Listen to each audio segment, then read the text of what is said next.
little warning beforehand. You see I'm coming on screen for the first time here, and that sounds absolutely horrible, I know, but I wanted to say before this video begins that there are going to be spoilers for The Flash. The movie just came out a couple of days ago, so I know if you don't want to have anything be spoiled for it, I'd advise you to turn this video off right now and go see the film and and have your own opinion on it. But if you have seen the film, this video is talking about why I think The Flash failed at the box office, my thoughts on the film, and some things that might be considered pretty controversial, considering how everybody else is showing appreciation towards the film.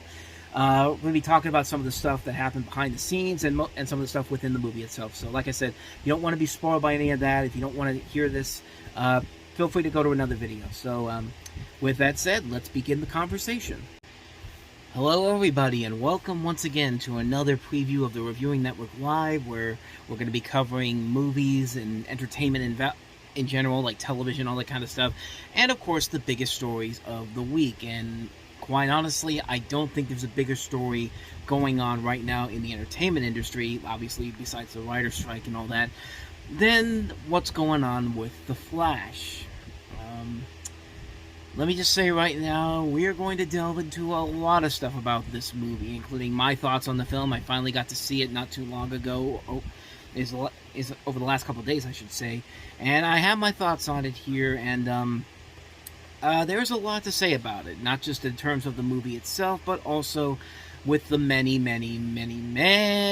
controversies that this film has, and we're going to delve into every single one of them on this particular video.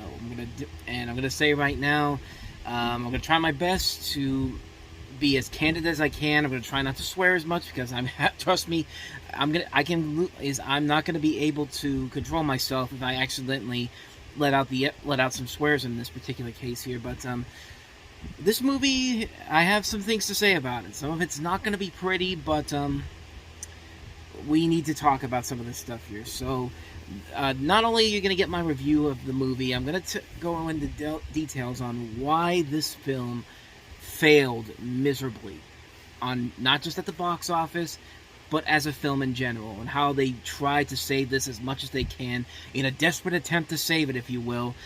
This is my video talking about what went wrong with The Flash.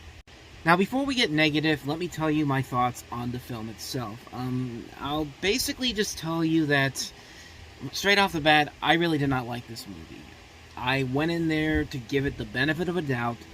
I do this all the time with movies that I hear so many bad things about, and I try my best to kind of push everything off to the side and actually view the film as its own. I've always said that you can't judge a book by its cover. You need to give the movie its fair day in court. And to the movie's credit, there are good things about it. There are some good things about it that I'm going to talk about right now. And I guess I'll start off with, I thought that for the most part the performances were okay. I thought Ezra Miller as a whole, as Barry Allen, the regular Barry Allen, I thought he was very good. I thought he handled a lot of the acting in this very well when it's just him. When he has to play the younger version of himself, however, is a completely different story, but we'll delve into that as we go along. But needless to say, when he plays the younger version of himself, it gets really annoying really fast. But I did like Sasha Calle playing Supergirl. I thought that was a really cool, interesting way of bringing her into here. And I kind of hope that she does come back in future movies, honestly, when they do this new redevelopment of DC over the next couple of years. I hope they find a way to keep her in there as well. And yeah, it is cool to see Michael Keaton back in this role again as Bruce Wayne, even though you can tell that this is not the same Bruce Wayne from Batman and Batman Returns.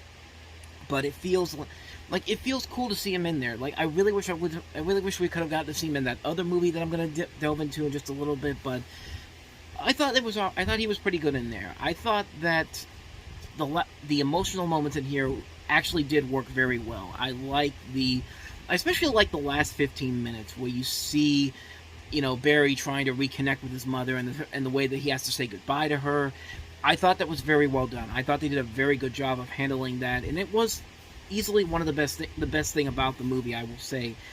And I also like the fact that they did something that a movie that came out the previous year, which I really despise, which was Lightyear, failed to do. Like in Lightyear, the big twist in there is that Zurg is actually an older version of Buzz Lightyear, and it's done in the most horrific way possible.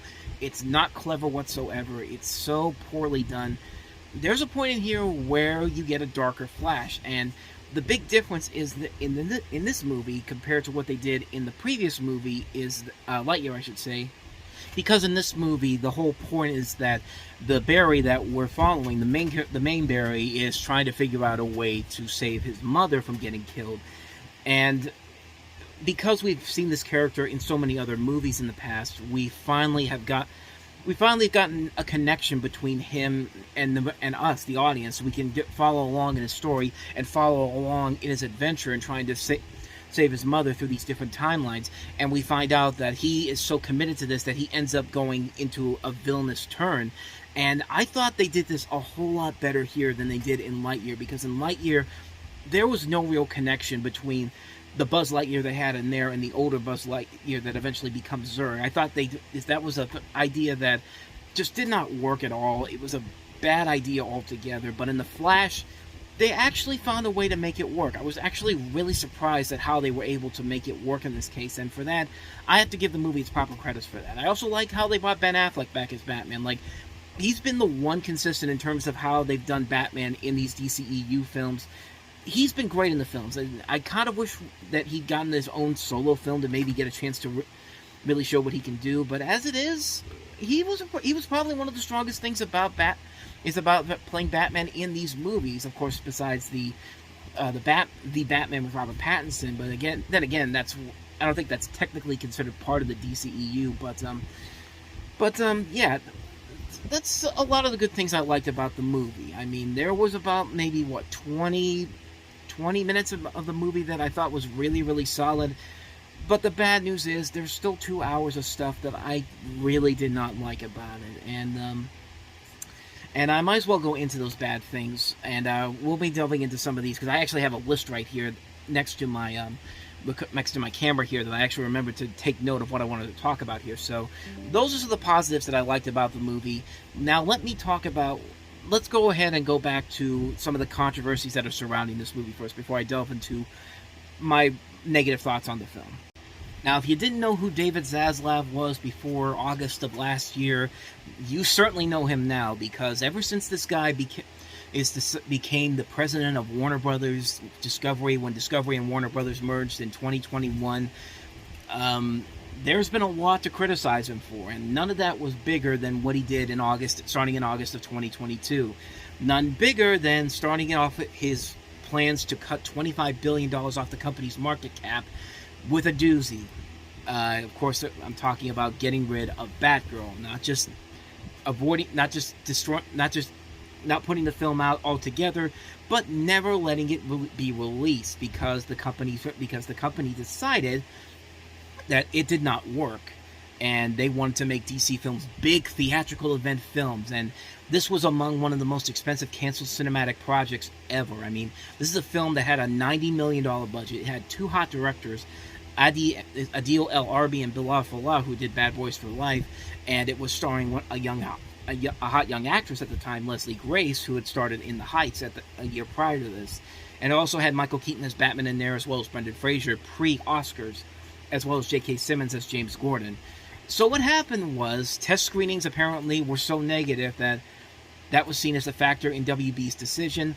WB decided was determined to spend an additional $7 to $9 million in an effort to bring the film to theaters, such as Shazam! Fury of the Gods.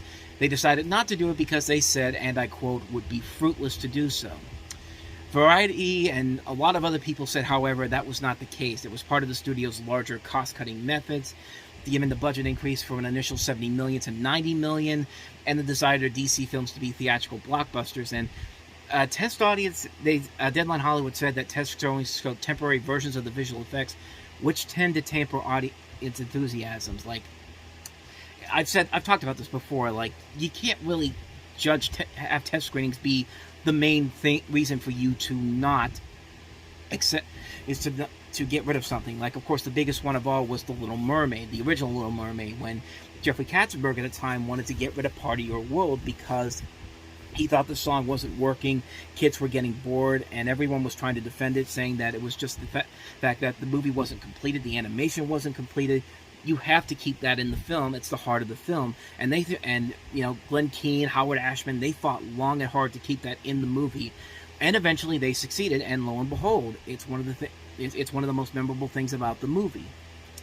The reason why Batgirl was written off was because of a tax break, which basically meant that the people who made the movie had no way to get the copies of it. They actually found this out when they were in a wedding for LRB. They were handed that news, and they had no way to get their film out there. They attempted to log back into the Warner Brothers servers to get as much footage as they could, but it was already too late. Warner Brothers basically got rid of it. That even though they did set up secret screenings of the unfinished film to the cast and crew, so they'd seen the film, and and it just led to the infamous canceling and destruction of pretty much everything they had ready to go. Stuff that was already well late into the post-production. Scoob Holiday Hunt was supposed to be an animated movie that was supposed to come out on HBO Max that year, and it never did. It got canceled, and I think they actually did save it. I did hear at one point they said that, but I could be wrong on that.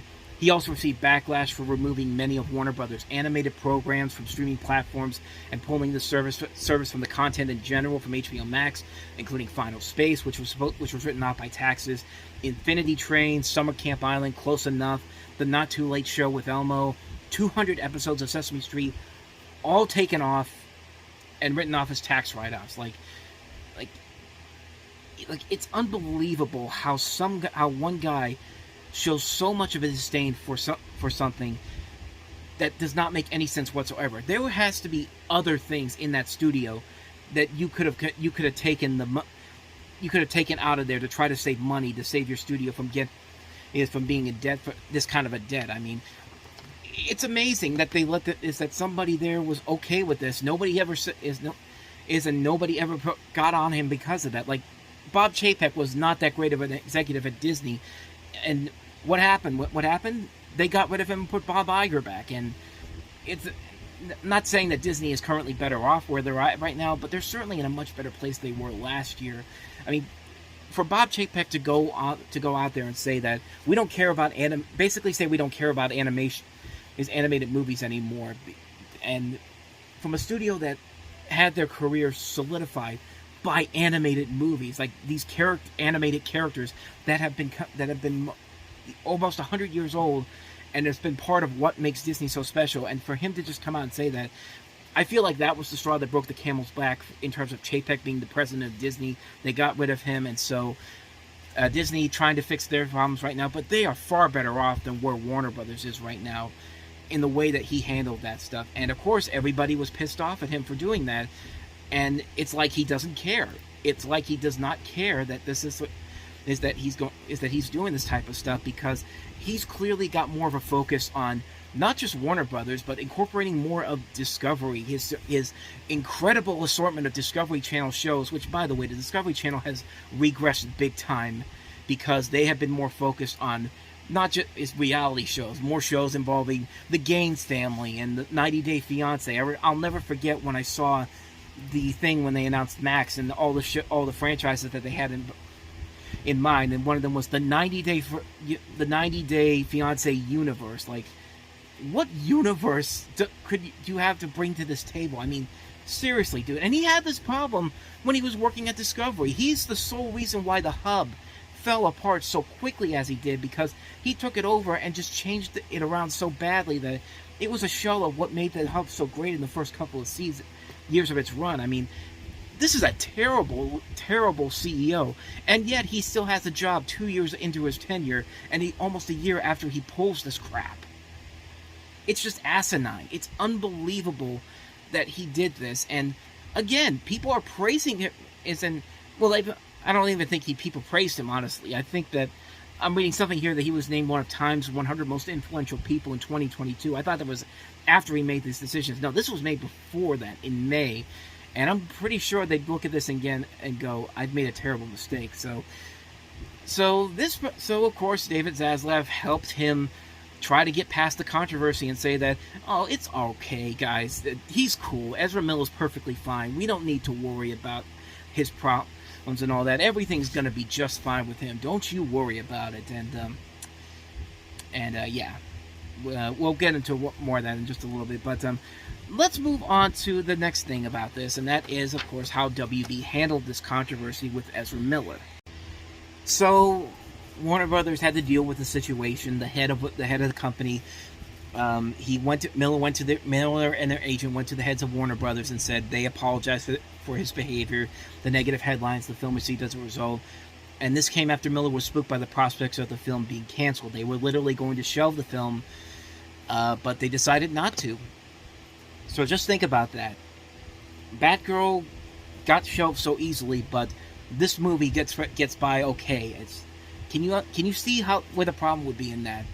The visual effects work was expected to be completed by the end of the year, which, if you saw the film, just like I did, we'll get to that, because holy mother of God. They tried to say that the rumors of the film getting shelved were false, which, come on, man, like, you can't not really say that after what I've just told you and what had happened before. It's just like, this is getting ridiculous. So they moved the release date up to June 16th, and then they decided to keep Cavill within the continuity and reshot the ending. There was going to be an ending where Cavill shot his part for the ending of Black Adam, which Black Adam was not a big hit, did not turn out to be a hit. In fact, it turned out to be a huge financial loss for the studio. Let me see if I can find it here. Yeah. This thing would lose $50 to $100. This thing was going to lose $50 to $100 million when that movie came out. It was a box office bomb. So, yeah, the DCEU was pretty much done at this point. It's pretty much over at this point. So they reshot an ending. They shot several endings. They shot one ending with Cavill as Superman. They shot one where Gal Gadot was in a scene with her in a scene. They shot one with Cavill and Affleck in a scene.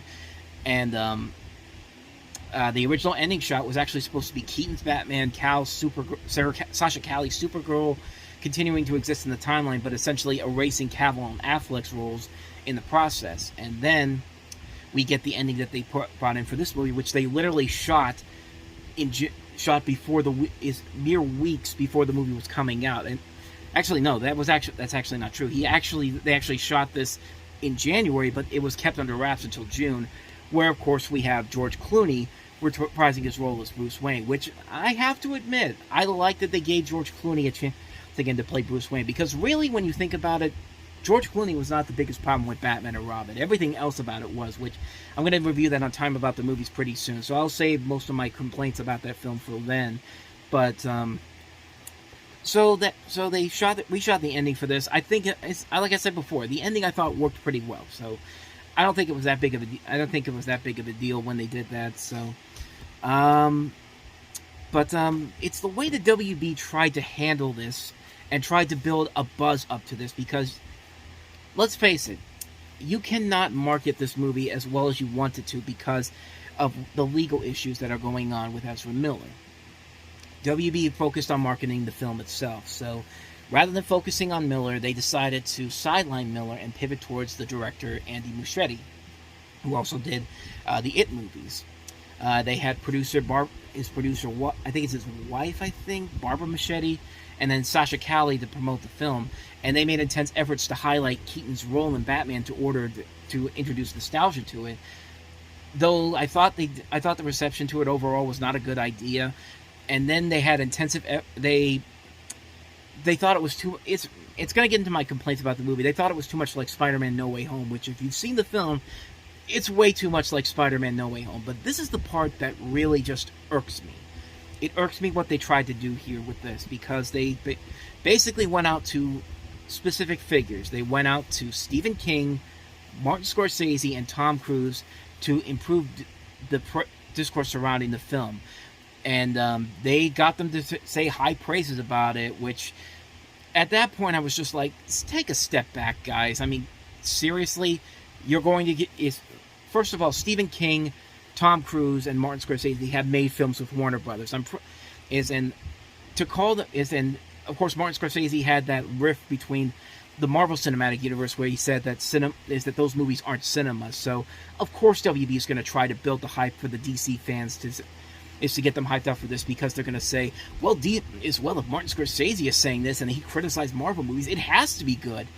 And then this hurt me the most. James Gunn basically saying it's among the greatest superhero movies of all time, which, James Gunn, come on, dude. Like, what are you doing, man? Like, you, of all people, after what you've been through with getting released from the Guardians movies because of tweets that somebody else found that Disney already had known about before, or they even hired you the first time, but luckily they brought you back. And just like, to say that as among the greatest superhero movies of all time, you guys are covering your asses for this. Like, you set incredibly high expectations for this, and this is not the first Batman movie. This is not the first Superman movie. This is not The Dark Knight. This is not... I'll even go as far as to say this is not Batman v Superman, how you hype these movies up, but you're just trying to cover your asses at this point. It's just like, it's not even funny on the way you're doing it. Like, you're doing the worst possible thing.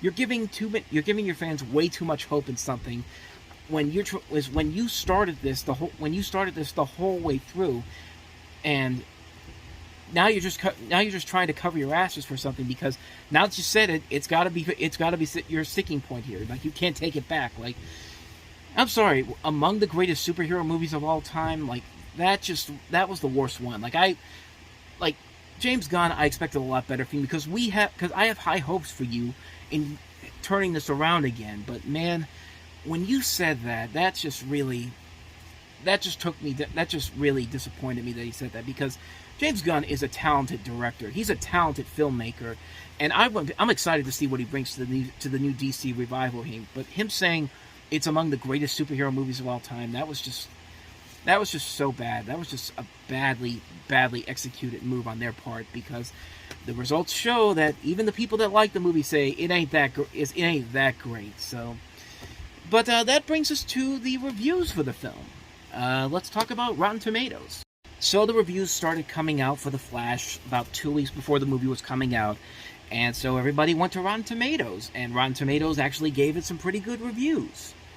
Now you would think that Warner Brothers would use this to sell the movie.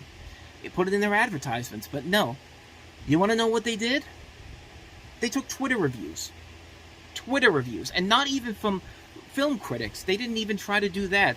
They took it from DC fans, and maybe, I don't know, maybe some of them were critics as well. But of all the things you use to market this movie, why are you going to use Twitter reviews instead of the positive reviews you got on Rotten Tomatoes? I mean, 67% right now as I'm speaking, so it's not a badly reviewed film, but then again, it's Rotten Tomatoes, and I've criticized Rotten Tomatoes a lot lately. But before I delve into why I want to criticize them the most, here's something that you need to know about Rotten Tomatoes before we move forward.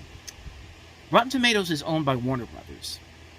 They have a part-time stake in it, 25% I think I said, and then 75% of it is Universal, which Universal and Warner Brothers pretty much have the same distributor when it comes to physical media, so it's basically the same company. Of course Rotten Tomatoes is going to push it to make this movie seem like it's got a better reception than it actually does. Like, you know, Chris Stuckman did a review for Indiana Jones and the Dial of Destiny, which comes out in a couple weeks, but I think he did a very good job of talking about what film criticism has essentially devolved into.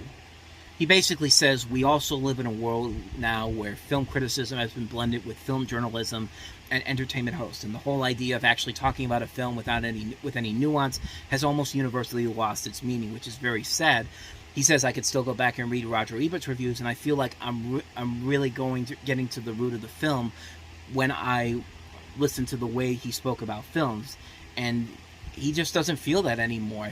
He feels like we've become so binary. It's either good or it's bad, it's great or it's awful, and there's no room for nuance anymore, which he thinks is just awful, which he did then talk about the nitpicks of the film. But he makes a good point. Like, film criticism isn't the way it used to be. The days of Roger Ebert and Gene Siskel and Richard Roeper and all these critics that we grew up admiring and wanted to become, that's no longer there anymore. And it's not gone, but it's definitely taken a backseat to these people that want to try to make the argument that they are real critics, but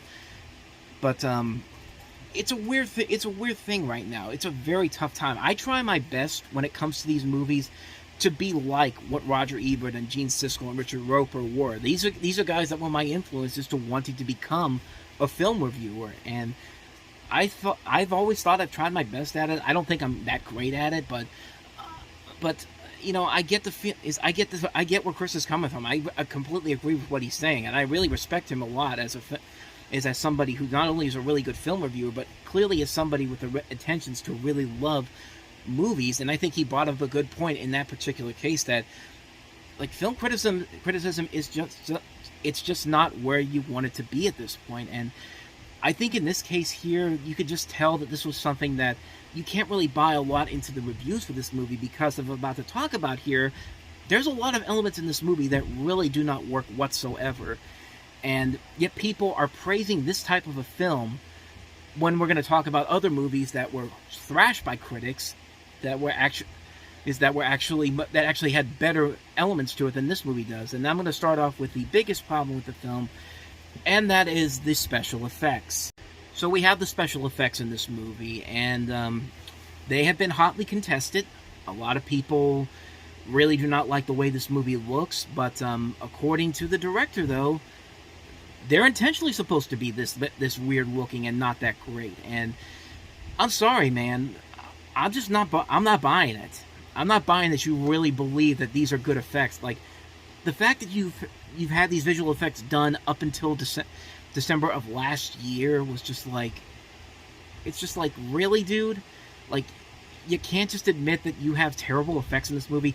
There are really bad special effects in this movie. The visuals are so abysmal to watch in this. Like, moments where you're supposed to stand up and cheer. Like, you're supposed to have that moment when you see the Avengers that were snapped by Thanos in the Endgame coming back to fight in the big battle in the end. Moments like when you see Tobey Maguire, Andrew Garfield, and Tom Holland in the same shot in Spider-Man No Way Home. Moments like that should be grand and epic and have the best special effects imaginable.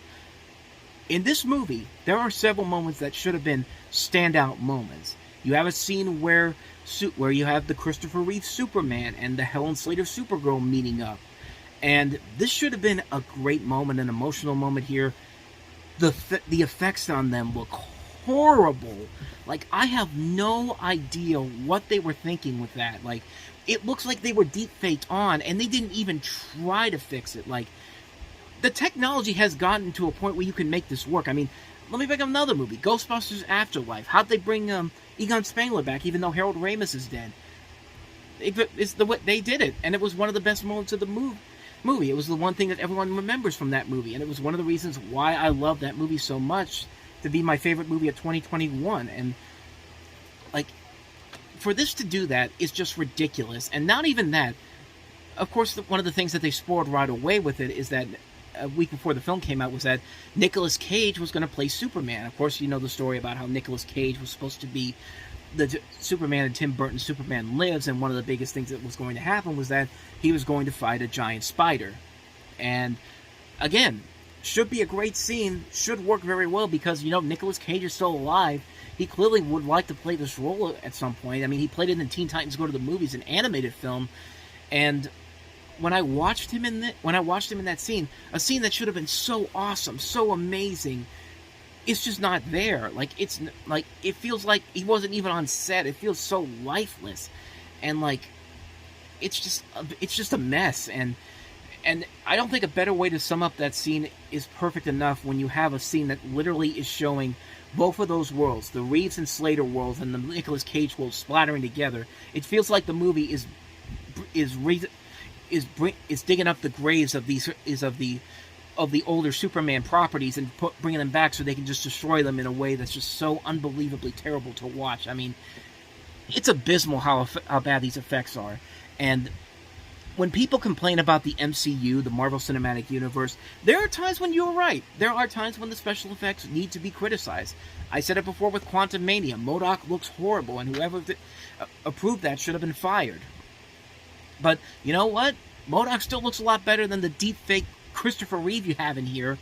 You know, the visuals in For Love and Thunder look a whole lot better than anything you showed in the moments that are supposed to be so important to the film in terms of the emotional aspect.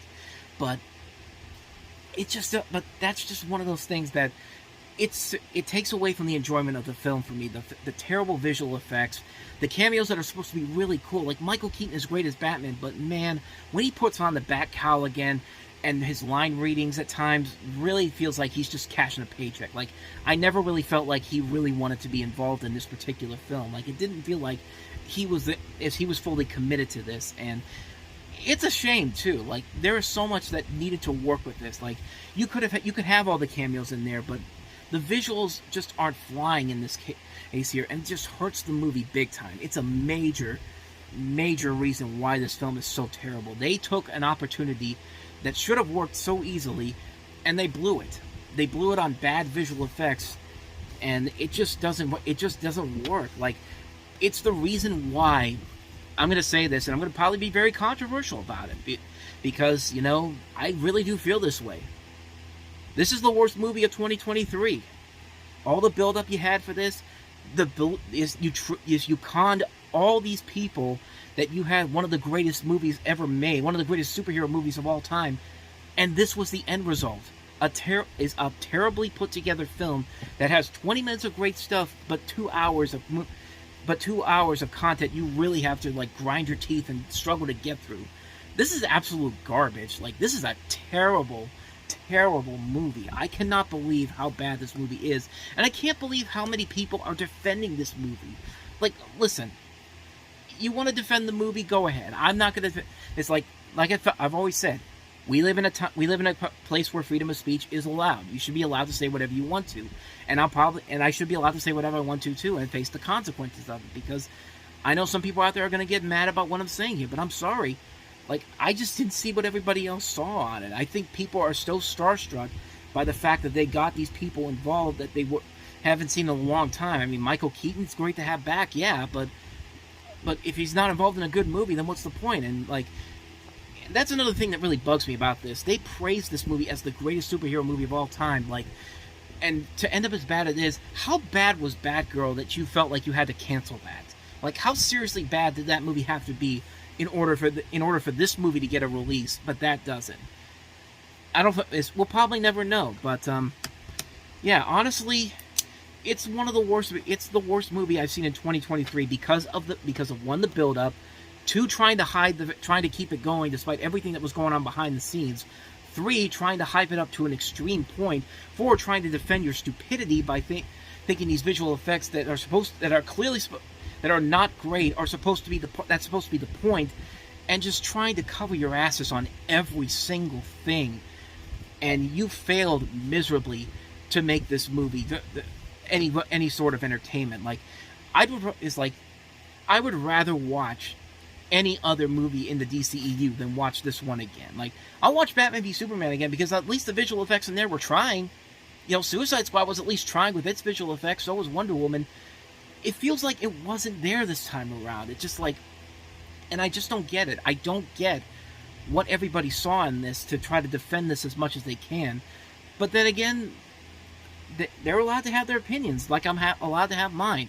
I'm probably going to be one of the few people that puts this as the worst movie of 2023 because I really don't know how worse you could possibly get. Like, a really terrible movie has to come out within the next 6 months. Because, yeah, this is June. In the next 6 months, there has to be a movie that's just as terrible and has so much hype built on it to make this not be the worst film of the year. It's going to be tough to do. Like, this isn't even like when I had Batman v Superman as the worst movie of 2016 because it's this generation's Phantom Menace. No, this movie is bad on a number of levels. It's a film that I never want to watch again. Even for the stuff that I liked about it, I never want to watch this movie again. I mean, I'm upset. I think a lot of people really should be upset too, but nope, just not enough there. And I'm just rambling on here, but honestly, those are my thoughts on the film. If you couldn't tell, I give the film a major thumbs down.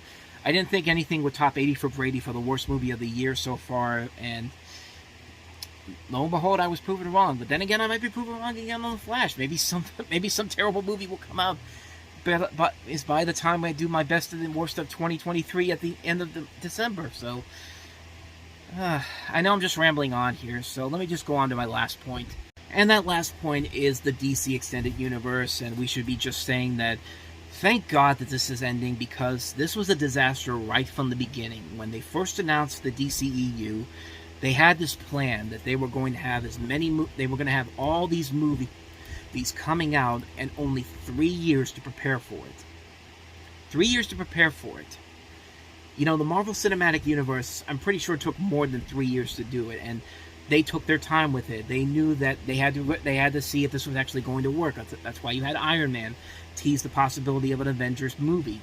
They had to see how Iron Man was going to work. They were going to see what Incredible Hulk was going to do, as well as when Incredible Hulk didn't perform as well as Iron Man, they were actually going to not do the MCU at that point.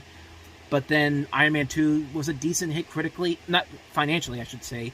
And then Thor and Captain America were critical and financial hits, and then that's how we got the Avengers, and that's where the MCU has gone since then. But no, in 2014 they announced 11 films before Batman v Superman ever came out, which, like I said before, they only took probably a third of how long it took the Marvel Cinematic Universe to really set this whole thing up, and the results have been very mixed. You know, Man of Steel was a good movie. I will say that Man of Steel was a decent Superman movie directed by a guy who clearly did not want to make a Superman movie. I still stand by the belief that Zack Snyder wanted to make a Batman film so much that he had no interest in making a Superman film, but he made a decent one with the first film, but then it kind of went downhill a little bit after that. Batman v Superman was not that great. Suicide Squad was not that great. They had finally found a winner with Wonder Woman, which was great for a majority of the film. The last 10 minutes were not that great because it had a lot of the same problems that Batman v Superman and Suicide Squad had. I'm one of the few people that actually likes the Joss Whedon Justice League. I can't say if the Zack Snyder cut is any good because I vow never to watch it because that thing has a hell of its own, like behind the scenes, like everything from not existing at first to bots essentially making it a reality pretty much, but that's a whole other thing altogether. We got some good movies after that though. Aquaman was really good, Shazam was really good, Birds of Prey, a really good film nobody saw, Wonder Woman 1984 was a fun guilty pleasure film, James Gunn's Suicide Squad's a great film, Shazam Fury of the Gods was really good, but you know, honestly, the more I think about it, let me see here, 1, 2, 3, 4, 5, 6, 7, 3, 4, 5, 6, 7, 8, 9, 10, 12, 13, 14, dead air. There's been 14 DCEU movies up to this point, and half of them have actually been somewhat of good. Like, it wasn't a complete mess, but the way it was put together was a real mess. And the news on the last film before we get to this, Aquaman and the Lost Kingdom, has not been too promising as of right now, but we still have to wait to see how that movie plays out. I have hope for Blue Beetle. I mean, the trailers for it looked kind of fun, so maybe that one could actually work. Maybe Aquaman 2 could work, but regardless of this, I'm really excited to see what they'll do with the reboot of this, with James Gunn and Peter Safran doing the new DC Studios. That even though I did badmouth him for saying that The Flash was one of the greatest superhero movies of all time, I still have my thoughts on that. But I'm excited to see what a James Gunn Superman movie will be like. Like, I think that will be pretty awesome to see. I'm actually really excited to see them do Batman the Brave and the Bold with with this director who did The Flash. I mean, there's still a lot there that can be done with this. I'd be really excited to see what they do with that character, that version of Batman, I should say. Supergirl could be pretty fun. I would be very excited to see if they bring Sasha Calle back to do that, because she was one of the few things in The Flash that I actually did really like. James Mangold's going to do Swamp Thing. That's pretty awesome. There's going to be some shows in there, too, that could be pretty fun as well. So, the possibilities are endless. I can see them having a lot of fun here under James Gunn and Peter Safran. I think they can finally get this right because they're taking their time with it. They're going to... And my hope is that they're going to fix the problems that the DCEU had. They're not going to rush it out there. because of this writer strike that's been going on, it's probably a good thing that's happening. So they now have the time to actually put together a really good Superman movie that really makes people want to come to these new films. I'm really excited to see what they do here, but yeah, but like I said before, I'm kind of glad that the DCEU was finally coming to an end, because The Flash was just too much for me to handle. Like, I tried to go in there with as much promise and hope as much as I wanted it to succeed. I just couldn't do it, man. I really could not do it. And so I'm glad that this is coming to an end sooner. I'm hoping for the best with Blue Beetle and the Aquaman 2, but I'll be glad when this is over and done with. So yeah. I know I'm going to probably get some hate comments on this one, but let me know down below what you thought. Do you think some of you are probably going to think I'm wrong for this? But let me know why you like The Flash. I'll just sum up my final thoughts here first before we eventually close it out here. Let's answer the question at large. Why did The Flash fail at the box office? It failed because of a number of reasons.